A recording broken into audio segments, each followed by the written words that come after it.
Main dans la main, ils défilent dans les quartiers de Beyrouth, des quartiers que certaines ne fréquentent d'ordinaire pas du tout. Nous ne faisons qu'un, chantent ces mères chrétiennes et musulmanes en réaction aux violences interconfessionnelles qui se sont invitées dans les manifestations antigouvernementales la semaine dernière. Le pain pour nous, le pain pour eux. On va vivre, eux, ils vont vivre. Tous, nous sommes des Libanais. La nationalité, c'est Libanais, pas autre. Moi, j'ai vu la guerre de 75. Voilà, c'est fini. Malgré les récentes tensions, voilà bien le caractère inédit des manifestations qui déferlent dans les rues libanaises depuis le 17 octobre dernier. Dans un pays où tout, de la représentation au Parlement aux emplois dans la fonction publique, en passant par les ministères, est calculé et partagé sur la base des 18 confessions religieuses reconnues, la colère du peuple se moque des divisions sectaires pour la première fois. We're seeing seeds of a movement that has understood that political leaders are using the sectarian card to keep them hungry, to keep us, at bay, to keep us fighting the other the imaginary threat so that we don't focus on the real threat. And the real threat being the corruption and the bad governance and, the political parties.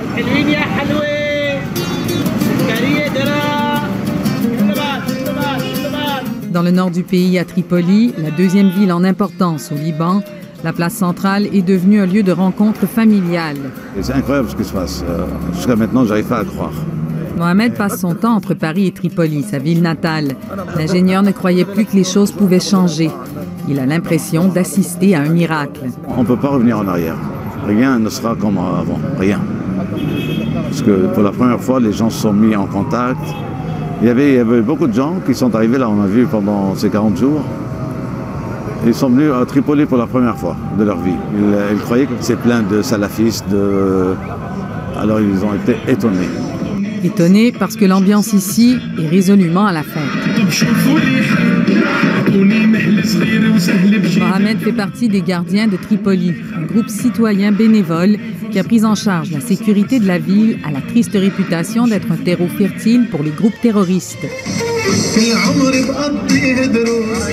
La jeunesse ici est très largement pauvre, condamnée au chômage, et elle a toutes les raisons de se révolter. Si les Libanais peuvent revendiquer aujourd'hui comme victoire de s'être reconnus chez l'autre, il ne fait aucun doute que c'est l'économie désastreuse qui a mis le feu aux poudres il y a près de 50 jours. Les indicateurs disent qu'on est en récession, ça c'est clair. Mais je pense qu'on est entré plus dans un cycle de dépression plutôt que de récession. Une dépression, c'est une récession, mais qui est plus aiguë et plus prolongée dans le temps. Je ne sais même pas qu'est-ce qui va nous faire sortir de cette situation dans laquelle on se trouve, surtout que les conditions politiques et même sécuritaires ne sont pas à la hauteur. Depuis plusieurs mois, le dollar américain, la devise reine au Liban, se fait rare. Les banques non plus, elles ne les distribuent plus qu'au compte-gouttes, ce qui suscite la hargne des Libanais privés de leurs économies qui prennent les banques pour cible. Officiellement, le dollar se maintient à quelques 1500 livres libanaises.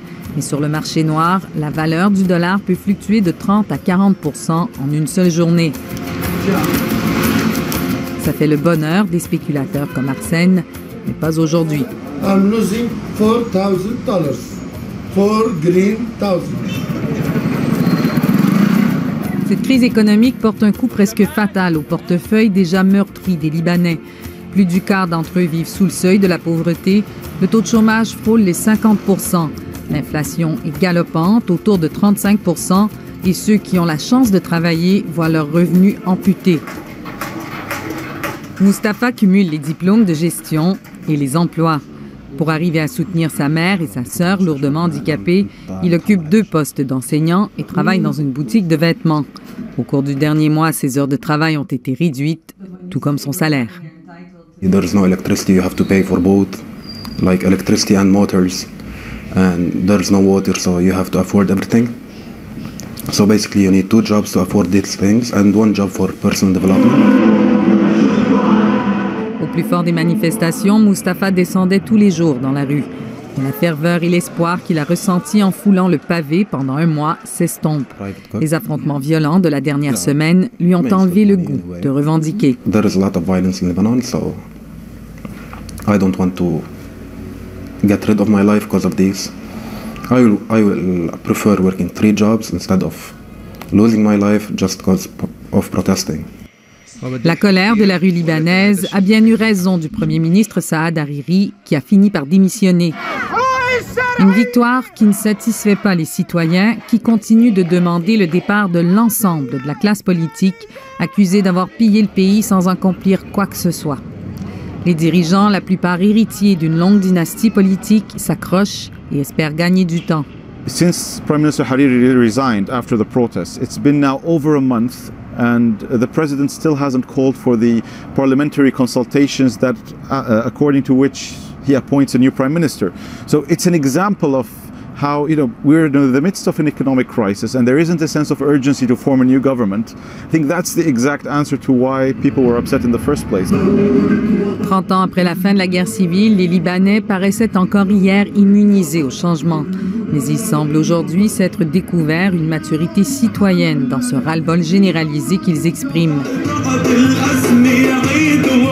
Une maturité qui permet au mouvement de révolte populaire de résister à l'épuisement. Un mouvement sans tête d'affiche, ce qui est peut-être à propos, parce que ce n'est pas un dirigeant, un homme fort que la rue veut faire dégager, mais tout un ordre politique.